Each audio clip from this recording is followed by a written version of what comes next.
Imagine this for a second. You and 300 friends are standing in a narrow mountain road. Now imagine 10,000 enemy soldiers are marching straight toward you. That's like your whole school trying to stop a stadium full of people. Most people would run away. But over 2,000 years ago, 300 warriors didn't run. They stayed and fought one of the most powerful empires in the world.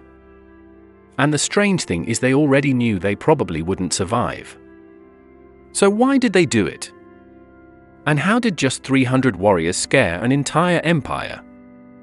To understand that, we need to travel back in time to ancient Greece. A very long time ago, around 480 BC, the Persian Empire was the strongest empire in the world. It was huge. It stretched across many lands and controlled millions of people. The Persian army was massive and powerful. The king of Persia was called King Xerxes. Xerxes wanted to conquer Greece and add it to his empire. To do that, he gathered an enormous army. Historians believe he marched with more than 100,000 soldiers, along with ships, horses, and supplies. When Xerxes looked at Greece, he thought it would be easy to win. Why? Because Greece wasn't one big country. It was made up of many small cities that didn't always agree with each other. But one city was very different. That city was Sparta. Sparta was famous for its warriors. In Sparta, boys didn't grow up playing games all day.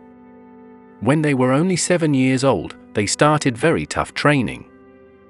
This training was called the agoge. Boys learned how to fight, how to stay strong when they were hungry, and how to survive difficult situations. They practiced using weapons and shields every day. Life in Sparta was all about becoming a brave soldier. By the time Spartan boys became men, they were some of the toughest warriors in the world. So when news came that the Persian Empire was marching toward Greece, the Spartans knew they had to stop them. But something surprising happened. Instead of sending thousands of soldiers, Sparta sent only 300 warriors. That sounds strange, right?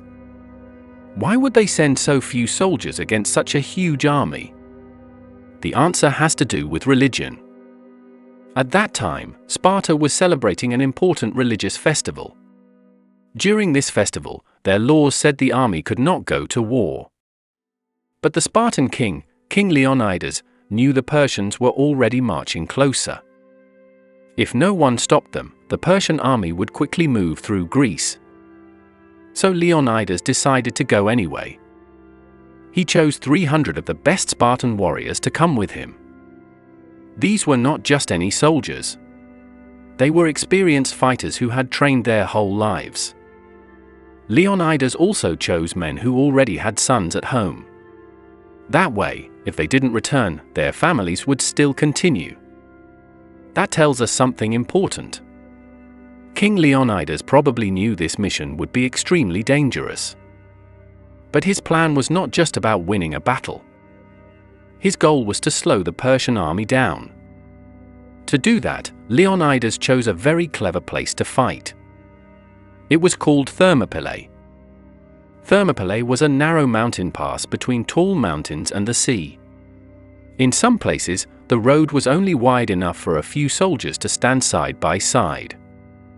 This was very important.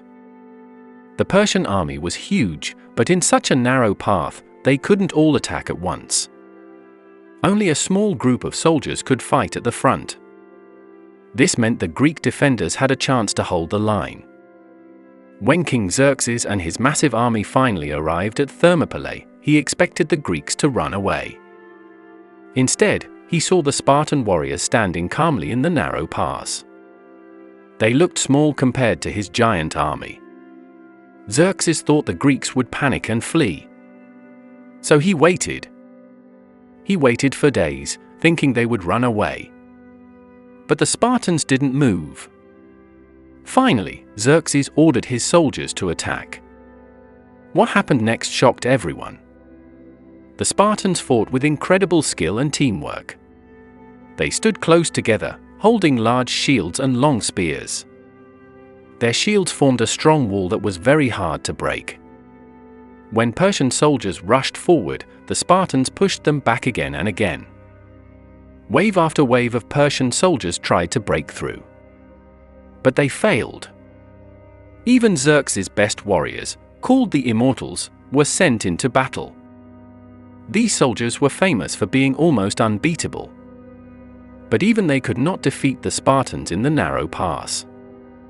For 2 full days, the small Greek force stopped the massive Persian army from moving forward.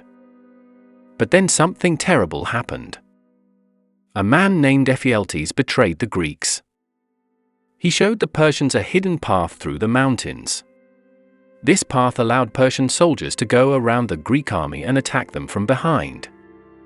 King Leonidas soon learned about this. He knew the Greeks were about to be surrounded. So he made a difficult decision. He ordered most of the Greek soldiers to retreat and escape. But Leonidas and his 300 Spartans stayed behind. A few hundred other Greek soldiers also chose to stay and fight with them. They all understood what this meant. They were probably going to die. But by staying and fighting, they could give the rest of Greece more time to prepare. The final battle was fierce and intense. The Spartans fought with incredible courage. When their spears broke, they used their swords. When their swords broke, they kept fighting with shields and whatever weapons they could find. King Leonidas himself was killed during the battle. Even after that, the Spartans continued fighting bravely. Eventually, the Persians overwhelmed them with their huge numbers. But the Persian army paid a heavy price. Thousands of their soldiers had been defeated by a tiny group of defenders. And something very important happened after the battle. The story of the Spartans spread across Greece. It inspired other Greek cities to work together and fight back against the Persian Empire. Soon after, the Greeks won an important naval battle called the Battle of Salamis. Later, they won another big battle called the Battle of Plataea, which finally pushed the Persian army out of Greece. The brave stand at Thermopylae had given Greece the time it needed to prepare. That's why the story of the 300 Spartans became one of the most famous stories in history. It reminds us that courage is not about having the biggest army. Sometimes courage means standing your ground even when the odds seem impossible. If you enjoyed this story and want to hear more amazing moments from history, make sure to like the video and subscribe. And if you want to see another incredible story where a small group changed the course of history, check out the next video on your screen.